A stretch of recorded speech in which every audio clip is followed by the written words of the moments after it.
Welcome! Today's topic is FruitsBasket Season 1. The rating I give this is 7 out of 10. And yes, I have watched it and I took notes on it. I mean, it is how I review my anime. So let's get to it, shall we? This following video contains spoilers that might upset you if you haven't watched the series. It is advised to avoid this video for your protection of not being spoiled. Also note that I love FruitsBasket series and the characters, but sometimes life can be boring at times, so it's best to be a bit cringy. So yeah, let's get to it.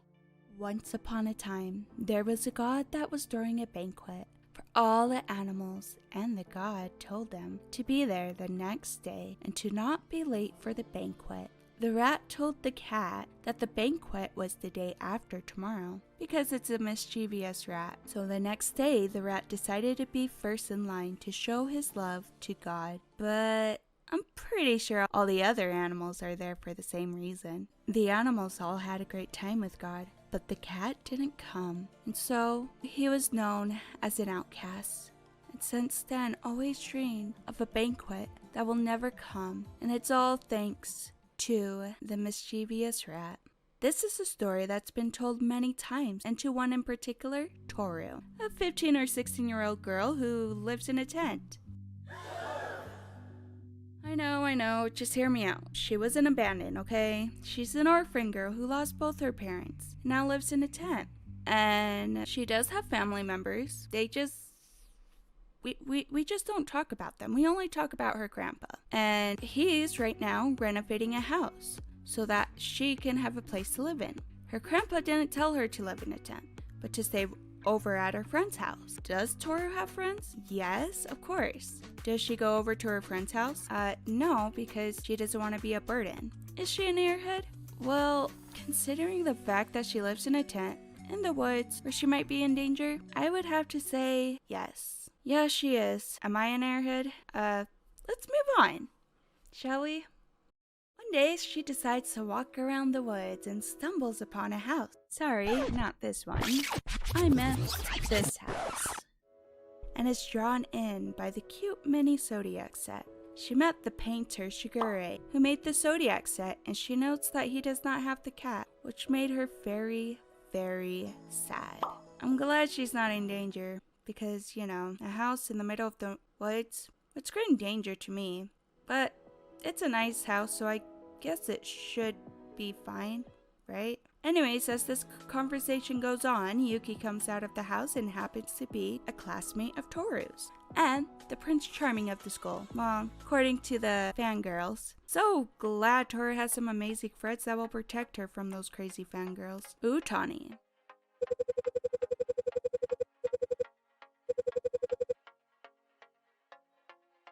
Her other friend is Hanajima.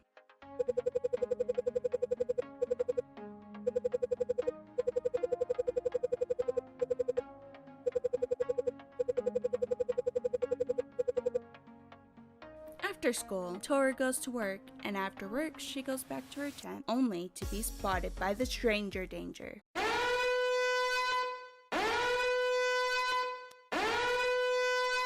Just kidding. The good strangers that they are were Yuki and Shigure, who invited Tohru to their house, explaining that it is the Soma's property and it's dangerous for her to stay out there. Well, thank goodness they told her that. Also, her tent was crushed by a landslide. She may be an airhead, but Tohru has extremely good luck on her side because she is now living with the Somas, to which Yuki and Shigure are pleased by that because Tohru will now be a maid in the house. She seems to be okay with it because she could be useful in doing the chores and cooking in the house. Shigure and Yuki are now trying to hide their Zodiac form from Tohru. And the only way to do that is to not hug Tohru. But unfortunately, Kyo is hugged by Tohru and he transforms into a cat. And Shigure and Yuki turn into their Zodiac form as well. And it freaks her out because she feels responsible for turning them into animals and doesn't know what to do. So Shigure tries to play it off by barking like a dog, but Yuki and Kyo are fighting nonstop. So Shigure explains to Tohru about the Zodiac spirit, and she is digesting the information she has been informed with. So now we get to talk about how Tohru's world changes. She gets to know more about the other Somas, about who they are and what their curse is, and know their Zodiac spirit. Yuki, the rat, is being taken advantage of. Kyo, the cat, an outcast due to his temper. Shigure, a dog, he uses everyone for his shady darn game.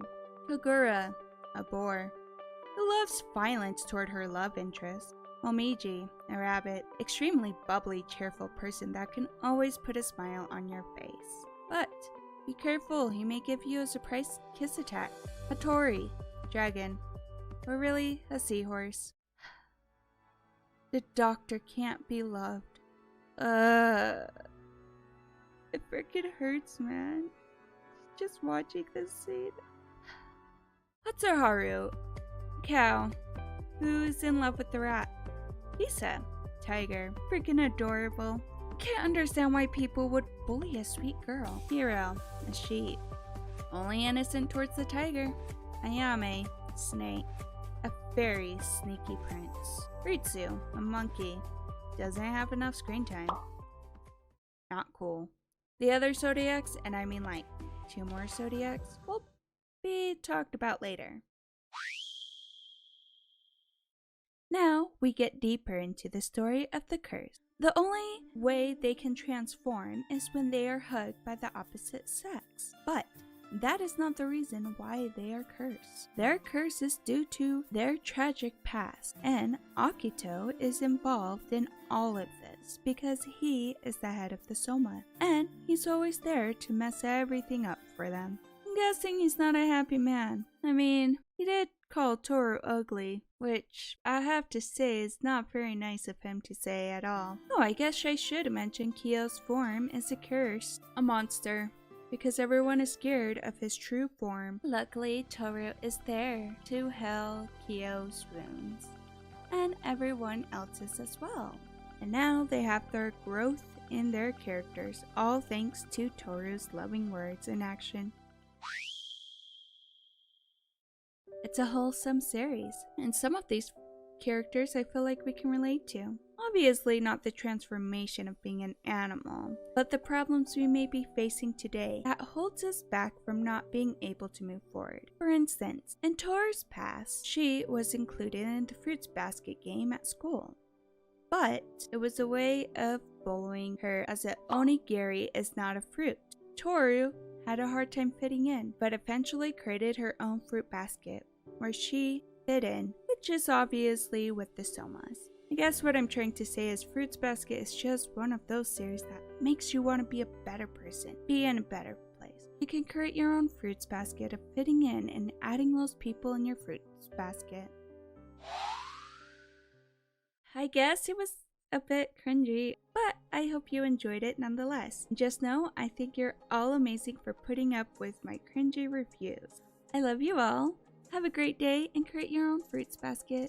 I'm not kidding. Bye!